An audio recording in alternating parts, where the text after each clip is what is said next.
All right, ready when you guys are. Who's first? Right over here. UFC fight number 35 for you, man. How does it feel? Is that what number it is now? Yeah. All right. How's it feeling? Is it still fun after all these years? It gets more fun after all these years, man. Every day, every training camp, every opponent is a new challenge faced, and yeah, just more intriguing. Every matchup is more intriguing to me than the last, and you know, as we continue in our career, we find you know, different talents, different skills, different things that you know, we're developing every training camp, and yeah, every opponent poses a new threat, but just another challenge to me that keeps us hungry, keeps us going in this sport. When they come to you with a fight, like I know some of the more veteran guys that kind of pick matchups that might be against a vet or against another guy that's been around, but you seem to just kind of continue to take on all comers. At this point in your career, why is that? Is it just part of the challenge for you? Yeah, you know, we fought countless veterans, and it's fun to fight, you know, newer faces in the sport as well.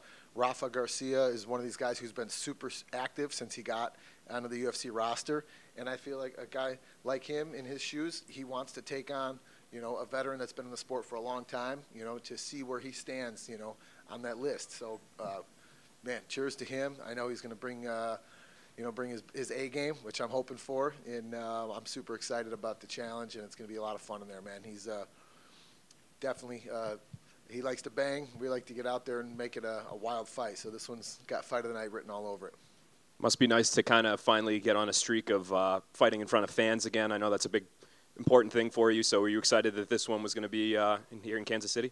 Yeah, most definitely. It's nice to be back in the Midwest. You know, home was Chicago, not too far away. So we'll have a lot of, you know, fans from, you know, Lake of the Ozarks, from St. Louis. I spent a lot of time in Missouri. We'll have a lot of fans from back home in Illinois coming out, and obviously our friends and family coming from Florida as well. That's where we've been living for a few years. So it's nice to have a place like this that Kansas City doesn't get a whole lot of attention in mixed martial arts world. And I tell you what, it's a fight town, and I think they came here 7 years ago. It was sold out, so we're expecting a wild crowd come Saturday night, man. And especially after, you know, they won the Super Bowl. It's a new Victoryville in the Midwest, so it'd be great to see some of those Chiefs come out too and show some support to the UFC. I know you've alternated results in the last, like, 4, I believe, alternated wins and losses. Do you feel like here, kind of racking up a win streak again, you can get some momentum behind you and start 2023 well? Yeah, absolutely. We want to start the year off on the right foot. We ended it on the right foot, you know, with the close one over Scotty Holtzman, who's definitely a legit opponent. And yeah, we want to keep it going. It's time to get back on a win streak, man. It's been a long time. We've had some really, really close ones. 2021 was a pretty good year for us, you know. And yeah, we're going to just keep it rocking, man. I'm super excited about this one, and man, it's going to be a banger. Everybody knows you and the energy you bring, and that's never wavered. But physically, after all these years, I guess, how are you feeling like when you wake up in the morning as a guy that's had 60 whatever pro fights? People ask me that all the time, and I tell them we're 41 going on 21. I'm in better shape now than I was in my 20s, man. And we keep that same mentality in our training camps, outwork everybody, and the rest will fall in place. Thanks. Thank you. Hey, Clay. It's been a couple of fights without the long hair. Don't remind me, man. Do you miss it? Every day. What was the reason for cutting it? Man, it wasn't my choice, and I didn't cut it. I just sat there in the chair, and they cut it, man. As a matter of fact, we had to take another path, man. We had to go to Bosley, had to get a couple of hair transplants. So I've accepted it, and I realize that comes with age sometimes, man. But hopefully these procedures continue to work, and you know, if we have to be Bosley poster boy, I guess we're cool with it, man. But as long as the hair comes back someday, man, because I miss it. I think the girls miss it too. So hopefully it comes back, man. So, you know, if it comes back, you're still gonna rock the long hair? Damn right, man. Like Kid Rock says, long hair swinging, middle finger in the air, man. What was the biggest fish you caught last year? Oh, last year I finally got that giant Goliath grouper, man. I caught a 400-pound Goliath grouper down in Florida where I live now, off the Boca Grande Pass, way out there and offshore. And yeah, the thing was literally the size of a Toyota. It was unreal. Got it in about 7 minutes, and finally got to check that one off on my the books, man. So I was pretty pumped about it.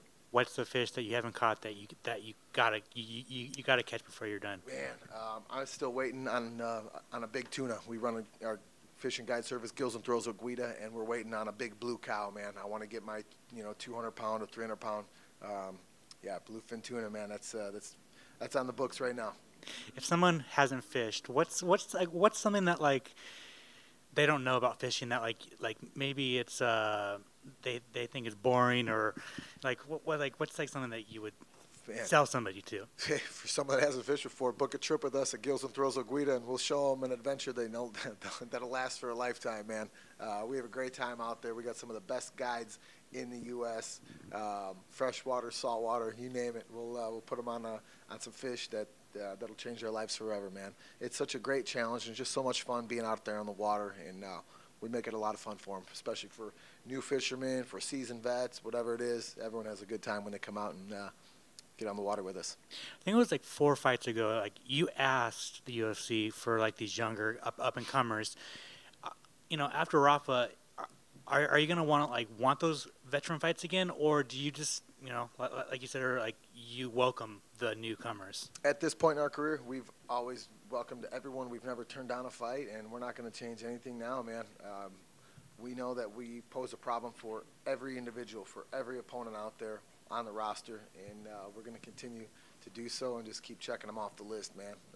It's one of my goals, just to always compete against anyone that they give us, and to us it's just another name, man. Just another competition, another challenge for us.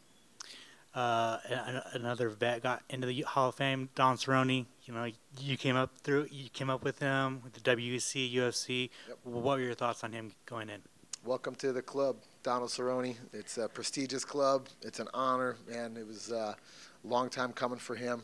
He's one of those guys that literally fought everyone. He fought at the highest level, and it's pretty amazing to me what he was able to do in the sport. I remember because we had trained together for a while at Jackson's, but I remember when he was in WEC for a while, and then he made his UFC debut in 2010, and I was already in the UFC in 2006. And he surpassed me and the rest of the list.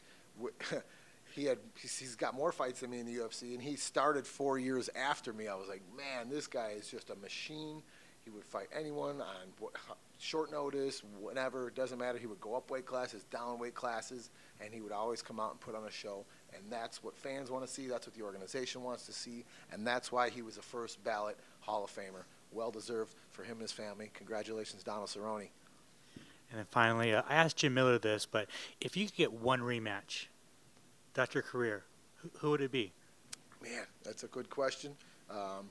Jim and I had a quick one, you know what I mean? I had him rocked, and Jim's a buddy of mine. And, that was one. It was just, man, he's got a choke that is just nasty. It wasn't getting out of.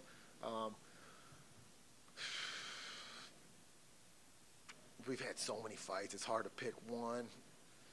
People always say the Diego Sanchez rematch, but that one is like, you can't redo a fight like that.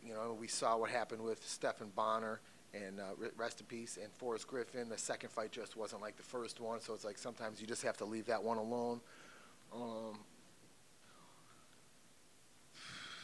The Mark Madsen fight, to me that was an important one just because of his wrestling accolades. I thought we won that one. It'd be fun to get in there again with him, mix it up, but it's one that had, I think, more on the line.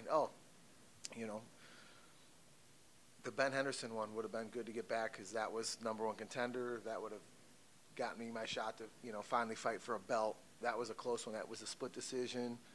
I could go down the list, but I guess, ones that have the most meaning, that would probably be the one. I guess that would probably be the most important one that would have got me to a title fight. Thanks, man. Thank you. Awesome. Thanks, guys. Oh, sorry, Clay. Oh, sorry about that. Just curious, what's the perception that you have from the Mexican fighters? What is the perception I have from the Mexican fighters, Mexican fans? For the Mexican fighters, and if you want to talk about the Mexican fighters too. Man, Mexican fighters are phenomenal. You talk about pure entertainment, heart, guts, just phenomenal. They go out there every time, and they're intense, and they always put it on the line. That's what it's all about. That's what fighting is all about, Mexican pride, and it's just amazing to see them come out and have so much success. Because I remember I was training at Jackson's when I think 12 or 13 of the Hispanic fighters got sent out there to train, And yeah, I got to work out with with quite a few of them.